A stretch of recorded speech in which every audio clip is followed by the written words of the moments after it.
അമ്മ ഇന്ന് സ്നാക്സ് ഒന്നും ഇല്ലേ? വിശക്കുന്നു. ഞാനൊന്നും പ്ലാൻ ചെയ്തിട്ടില്ല സ്നാക്സിനൊന്നും. എന്താ ഇവിടെ ഉള്ളത്? എന്തെങ്കിലും ഉണ്ടോ നമ്മുടെ? എനിക്കറിയില്ല എന്താ ഉള്ളതെന്നൊന്നും. പക്ഷെ എനിക്ക് പഴംപൊരി കഴിക്കാൻ തോന്നുന്നു. പഴം? കുഴപ്പമില്ല. പഴം ഉണ്ട് നമ്മുടെ കയ്യിൽ. അന്ന് അവർ വന്നപ്പോൾ കൊണ്ടുവന്ന കുറേ നേന്ത്രപ്പഴം ഇരിക്കുന്നുണ്ട്. ഞാൻ എന്താ ചെയ്യേണ്ടത്, അത് എങ്ങനെ കഴിച്ച് തീർക്കുമെന്ന് ആലോചിച്ചു. ശരി, എന്നാൽ പഴംപൊരി ഉണ്ടാക്കാം. പക്ഷെ എനിക്ക് ഇത്തിരി മടിയാണ് കേട്ടോ ഇങ്ങനെയുള്ള കാര്യങ്ങളൊക്കെ ചെയ്യാനായിട്ട്. ശരി, വാ. എന്നാണെങ്കിൽ നീയും വാ, ഞാൻ തനിയെ ചെയ്യില്ലേ, നീയും വാ, നമുക്ക് ഒന്നിച്ച് ചെയ്യാം. അങ്ങനെ അപ്പോൾ നമ്മുടെ സാമ്രാജ്യത്തിലെത്തി. നമുക്കിനി തുടങ്ങാം. പഴംപൊരിക്ക് എന്താ ആവശ്യമുള്ള സാധനം? പഴം. അപ്പോൾ ഇനി ഇൻഗ്രീഡിയൻസിലേക്ക് കിടക്കാം. Ingredients ready. മൈദ, ഈ ഗ്ലാസ്സിന് 1.5 കപ്പ് മൈദയാണ് എടുത്തിരിക്കുന്നത്. പിന്നെ ഇനി നമുക്കൊരു 2 സ്പൂണോളം 2 ടേബിൾ സ്പൂണോളം അരിപ്പൊടി ഇടാം.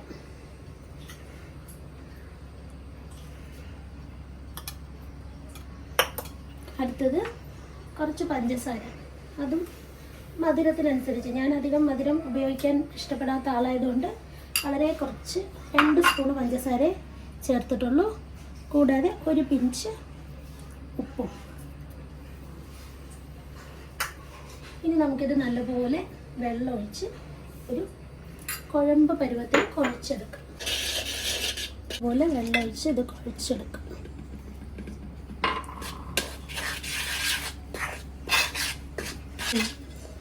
ഇനി 1 ഗ്ലാസ് കൂടെ വെള്ളം ഒഴിച്ച് നല്ലപോലെ മിക്സ് ചെയ്യാം.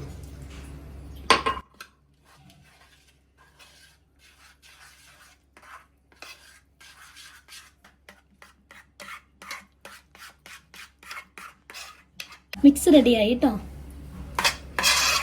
ഒന്ന് ടേസ്റ്റ് ചെയ്ത് നോക്കാം. ഉപ്പും മധുരവും രണ്ടും നമ്മുടെ ആവശ്യത്തിനുണ്ട്. നമ്മുടെ ടേസ്റ്റിനനുസരിച്ചിട്ടുള്ള ഉപ്പും മധുരമുണ്ട് കേട്ടോ. ഇനി നമുക്ക് ഇതിവിടെ മാറ്റി വയ്ക്കാം. 10 മിനിറ്റ്സ് ഒന്ന് മാറ്റി വയ്ക്കാം. ഇതിപ്പോൾ മിക്സ് ചെയ്ത് വെച്ചിട്ടുണ്ട്. ഈ കൺസിസ്റ്റൻസിയിൽ മിക്സ് ചെയ്തിട്ടുണ്ട് കേട്ടോ. പഴം തോല് കളഞ്ഞു. ഇനി കട്ട് ചെയ്തെടുക്കാം. ഈ 2 സൈഡും ചെറുതായിട്ടൊന്ന് കട്ട് ചെയ്ത ശേഷം പഴം നീളത്തിൽ മുറിക്കാം. ഇങ്ങനെ ചെറിയ സ്ലൈസായിട്ട് ഒരുപാട് കനമില്ലാതെ മുറിച്ചെടുക്കണം കേട്ടോ.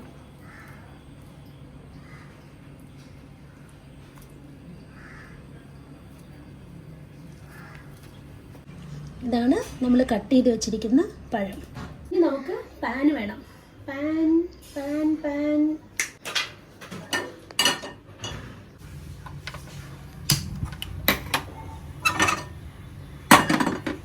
നമുക്ക് കുറച്ച് എണ്ണ ഒഴിക്കാം പാനിലേക്ക്. പാനിലേക്ക് സൺഫ്ലവർ ഓയിൽ ഒഴിച്ചിട്ടുണ്ട്. എണ്ണ ചൂടാവുന്നത് വരെ കുറച്ച് നേരം വെയിറ്റ് ചെയ്യാം. അങ്ങനെ എണ്ണ നന്നായി ചൂടായി തുടങ്ങി. നമുക്കിനി ഓരോ പഴമായിട്ട് ഈ മാവിലേക്ക് ഇങ്ങനെ മുക്കി പതുക്കെ എണ്ണയിലേക്ക് ഇട്ട് കൊടുക്കാം.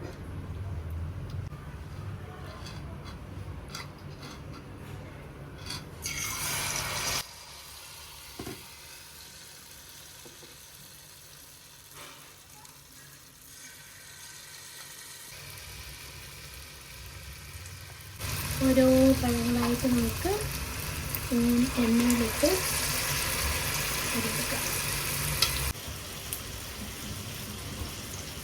പതുക്കെ ഇതൊന്ന് തിരിച്ചിട്ട് കൊടുക്കാം. ഓരോന്നായിട്ട് പതുക്കെ തിരിച്ചിട്ട് കൊടുക്കാം. അപ്പം എല്ലാം തിരിച്ചിട്ട് കഴിഞ്ഞു. ഇനി നല്ലപോലെ എണ്ണയിൽ കിടന്ന് അടുത്ത ഭാഗവും നല്ലപോലെ വെന്ത് പാകമാണ്. നമ്മുടെ പഴംപൊരി നല്ലപോലെ നല്ല ബ്രൗൺ നിറമായി തുടങ്ങി. ഇനി നമുക്ക് പതുക്കെ എണ്ണയിൽ നിന്ന് കോരിയെടുക്കാം.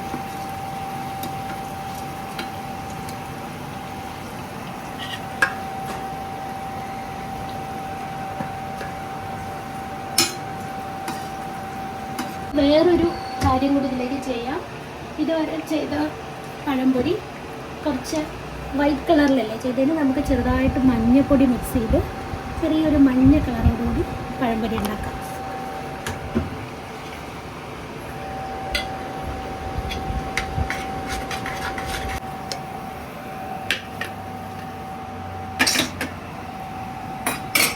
നമ്മൾ ഇടാൻ പോകുന്ന ഈ ബാച്ച് കുറച്ച് മഞ്ഞപ്പൊടി ചേർത്തിട്ടുള്ള പഴംപൊരിയാണ് കേട്ടോ.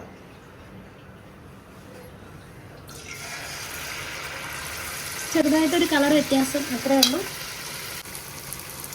ഒരു ഭാഗം നല്ലപോലെ ആയിക്കഴിഞ്ഞു. അടുത്ത ഭാഗം നമുക്ക് മറിച്ചിടാം. മഞ്ഞ പഴംപൊരി റെഡി. നല്ല ഭംഗിയുണ്ടല്ലേ കാണാൻ.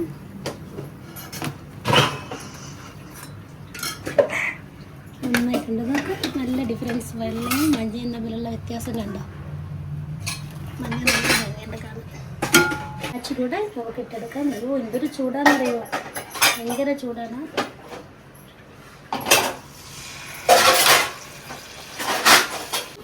ക്യാമറ ഓൺ ചെയ്തോ. പഴംപൊരി റെഡി. കഴിച്ചോളൂ. എങ്ങനെയുണ്ടെന്ന് വേഗം പറയൂ ടേസ്റ്റ് ചെയ്തിട്ട്. കുറേ ഉണ്ടല്ലോ. പിന്നെ നമ്മൾ മാത്രം കഴിച്ചാൽ മതിയോ? നമ്മുടെ വീട്ടിൽ വരുന്ന ആൻറ്റി അവർക്ക് കൊടുക്കണം. പിന്നെ നമ്മുടെ എന്താ പറയുക, പ്രചോദനമായ റോസി ആൻറ്റിക്ക് കൊടുക്കണം. നോക്ക് എല്ലാവർക്കും കൊടുക്കാൻ വേണ്ടിയിട്ട് കുറച്ച് അധികം ഉണ്ടാക്കി. ആദ്യം അമ്മേനെ ടേസ്റ്റ് ചെയ്തോളൂ. ഞാൻ നോക്കട്ടെ. നമ്മുടെ മഞ്ഞ കഴിച്ച് നോക്കാം കേട്ടോ ഫസ്റ്റ്.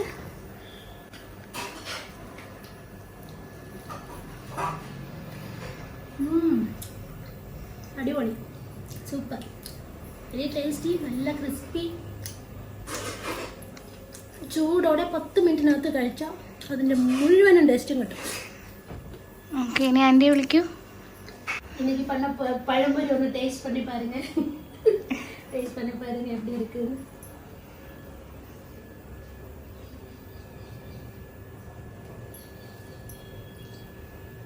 சூப்பரா இருக்கு ஆண்டி. அப்போ பழம்பொரி சக்சஸ். நல்லா இருக்கு. Okay, thank you. ഓക്കെ, അപ്പോൾ അങ്ങനെ ഇന്നത്തെ പഴംപൊരി സക്സസ്ഫുൾ അല്ലേ അമ്മു? അതെ. ഓക്കെ, അപ്പോൾ ഇന്നത്തെ ഞങ്ങളുടെ വീഡിയോ ഇഷ്ടപ്പെട്ടാൽ എല്ലാവരും ലൈക്ക് ചെയ്യൂ, സബ്സ്ക്രൈബ് ചെയ്യൂ, ഷെയർ ചെയ്യൂ. Thank you.